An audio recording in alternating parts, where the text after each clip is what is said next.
In today's video, I'm going to be starting a new series called The Psychology of Being a Hairstylist. I'm going to periodically be talking about this from time to time. If you stick around to the end of the video, I'm going to tell you a crazy client story. What's up, guys? I'm Maureen Moody and I'm the Curious Stylist, and I want to build your confidence in your career through education and science. So if that sounds like fun, stick around. In today's video, I'm going to be going over my top 5 tips for when you're doing a consultation in the salon. So I've been a hairstylist for over 27 years, and one of the things about being a hairstylist that you should remember if you're going to do this as a career is that you really need to like people, and you also need to know how to read them very well.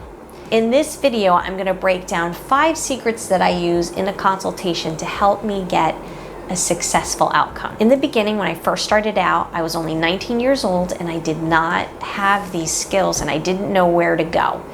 And so it took me a long time, and I love reading books on how to talk to people and figure out how to get where they want to go. When I say that like 95% of my clientele I absolutely love, I really do. And I feel like when you're first doing a consultation, it's almost, you have to view it as if it were your first date.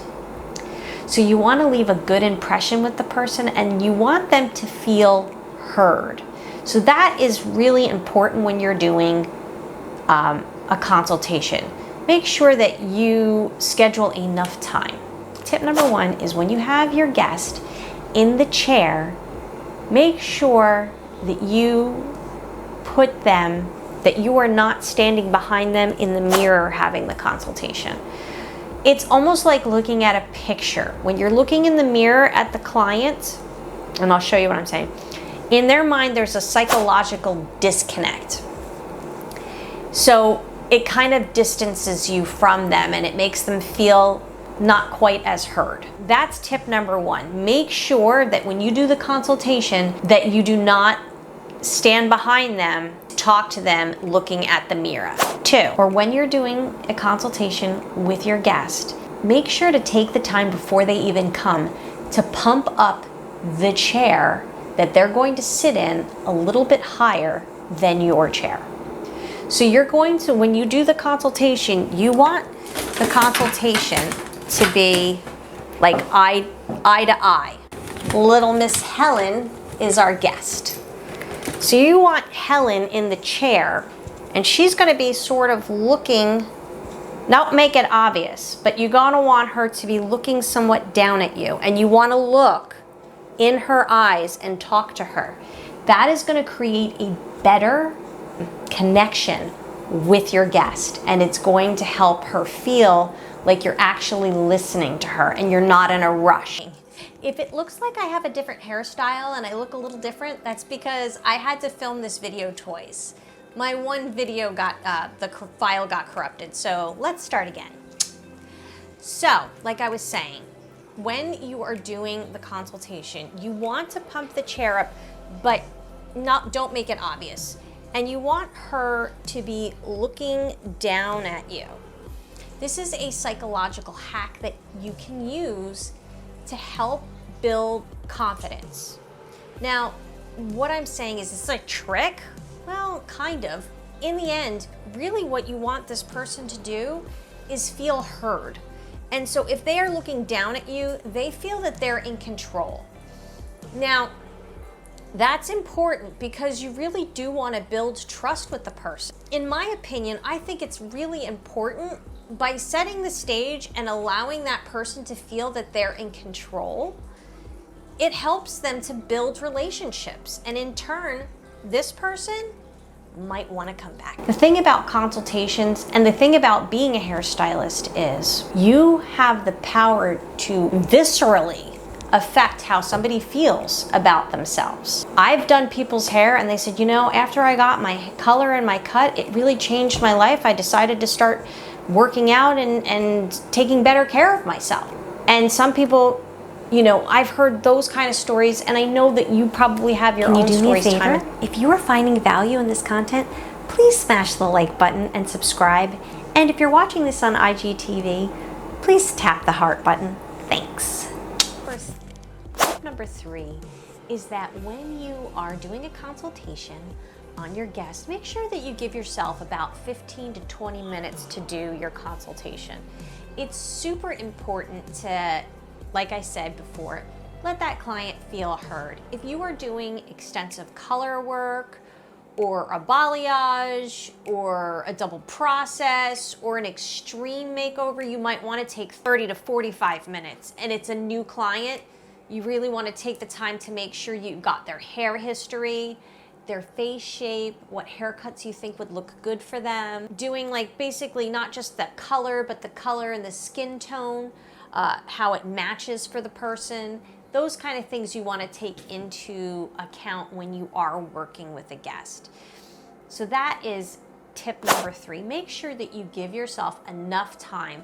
I don't think 10 minutes is quite long enough when you first meet somebody, and you really want to wow them with the amount of time that you are taking to just really hear them and listen to what they want.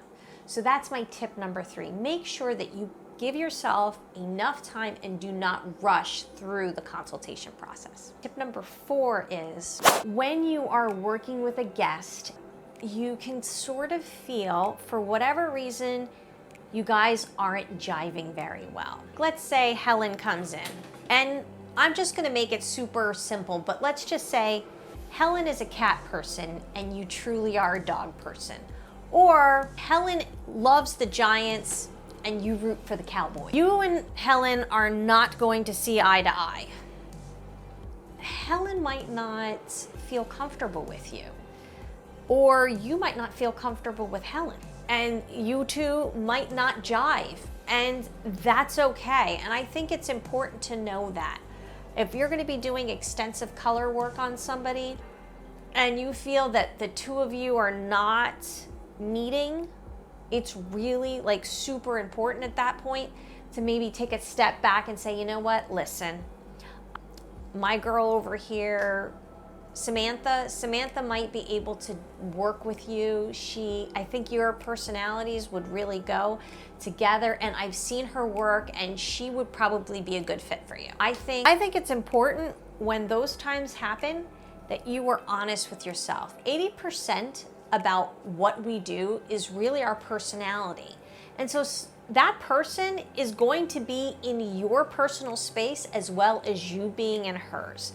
So if you feel for whatever reason while you're doing the consultation that the two of you are at odds with one another, I think it's okay to say, hey, listen, Helen, I really feel like I might not be the right fit for you. It's not a question of your ability. I've known bad hairstylists that have had good books because they have great personalities and people love the way they feel when they're done in their chair.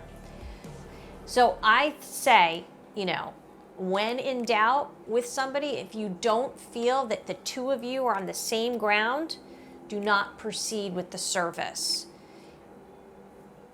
And that's my tip number 4. Tip number 5. When Helen comes in, Helen decides that she wants a full color, a balayage, and a glaze, okay? This is your first time meeting Helen, and she is gonna get a root touch-up with a balayage and a glaze. At that point, you want to, before you start your service, quote her the price. This is important because, and you can do a range. So you could say, hey, Helen, your service today is going to be a color, a balayage, and a glaze, and it's anywhere, depending on how much product we have to use, it can be anywhere from $175 to $250, depending on how much we end up using today. So let's just say Helen goes, well, I don't really have that much money. I know I need my roots done, and I know I want some highlights, and I want a balayage effect, but maybe I don't want all of that. Well, then you can work with the person and adjust it and say, okay, well, if you can't do a full balayage today, maybe we could do like a halo balayage, or just paint a couple pieces with the glaze, you know, adjusting the price until it's something that you both can agree on.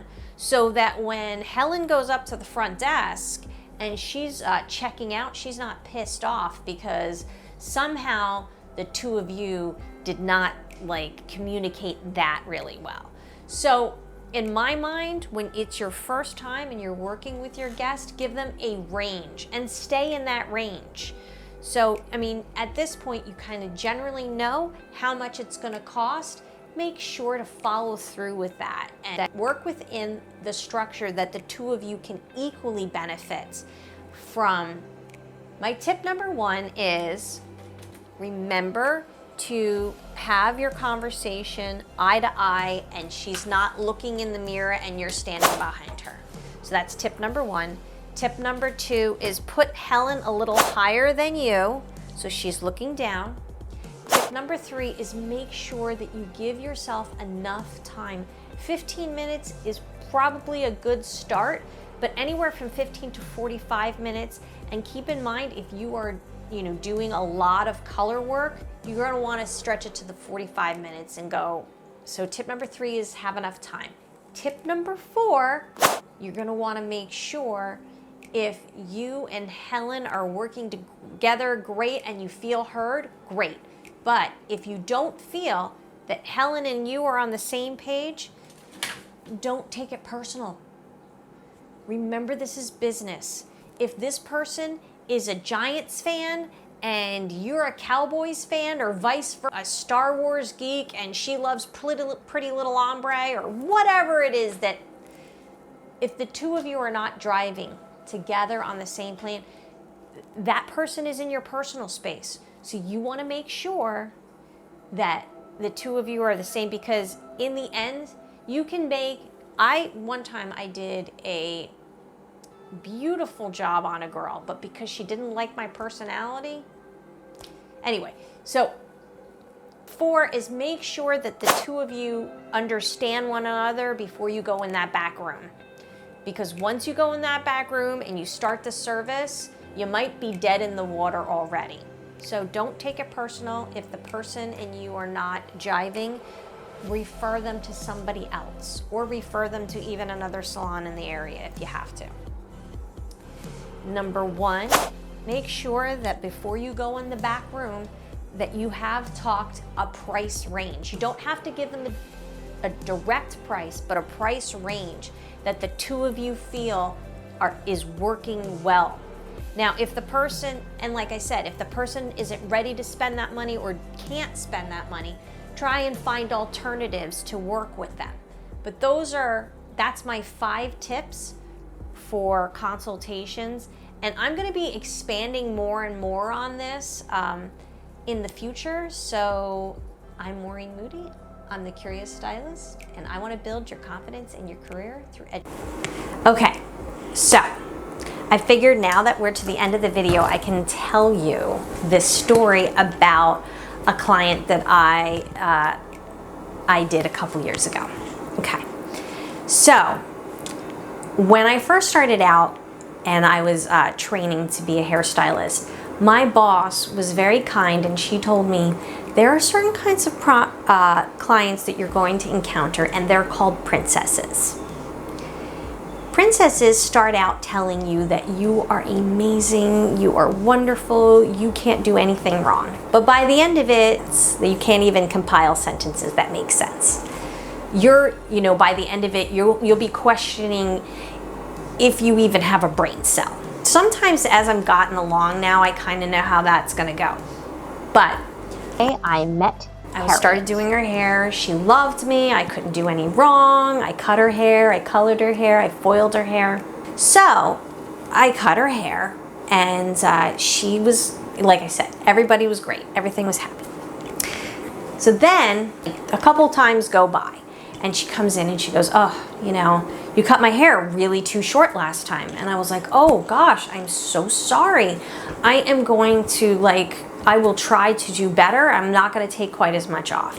Now, when I cut her hair, she had a pixie haircut, and I used a razor to do that. So when I started cutting her hair, I realized, you know what, maybe I cut her hair because I saw her once a month. I only cut about what I would consider about 3 weeks worth of hair growth off, not 4, because I would see her again in 4 weeks. So she comes in again, and it's 4 weeks, and she says to me, you cut my hair too short again. And I thought, wow, I've cut her hair too short like twice now. So this time maybe her hair hardly grows at all. So maybe I'll just take like a week's worth of hair off, which is what I did. I know how much a week's worth of hair is in regrowth, and that's what I did. I only took like about a week's worth off. So she comes in the third time. And this is when she says to me, you know, Maureen, you did a great job on the color and the foils, but you cut my hair too short. And I was like, what I'm really surprised at when I was looking at her hair is how her hair just didn't seem to be growing at all. Like, not at all. And I thought, you know, Harriet, that's not really her name, but Harriet, I only cut a week's worth of hair off your hair the last time you came in because I was afraid that maybe your hair just wasn't growing fast enough. And so I tried to be very careful with how much I took off. So I only took a week's worth off this last time. So I really don't know how I cut too much off because I barely took anything this time. I was really cautious. And she was like, all right, I cut my own hair. See, Harriet was a frustrated hairstylist on the inside.